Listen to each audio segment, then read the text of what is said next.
ये यहाँ पर क्या कर रही है? अम्मी हम चले यहाँ से? हम क्यों जाएंगे यहाँ से? हम बिल्कुल नहीं जाएंगे। अगर किसी को जाना है यहाँ से तो वो चली जाए। मैंने मरियम को बेबी स्टोर में देखा था। मुझे हैरत नहीं हुई। हाँ, कुछ बातें सुनाई उसने, मगर मैंने ज्यादा ध्यान दिया ही नहीं उस पर। वो बकवास करके वहाँ से चली गई।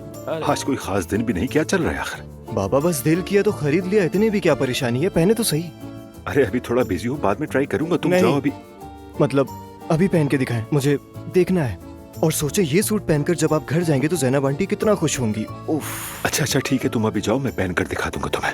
आप पहन के देखें।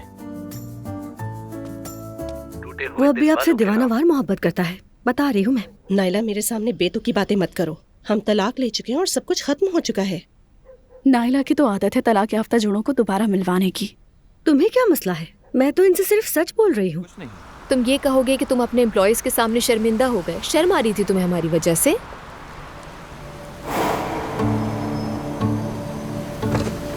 ओरिजिनल बैग्स मिलना मुश्किल है, इसलिए डायरेक्ट कंपनी से मंगवाए हैं, डबल पैसों में। और एक बात, मुझे किसी के तोहफों की जरूरत नहीं है, पहले ही बहुत कुछ है मेरे पास।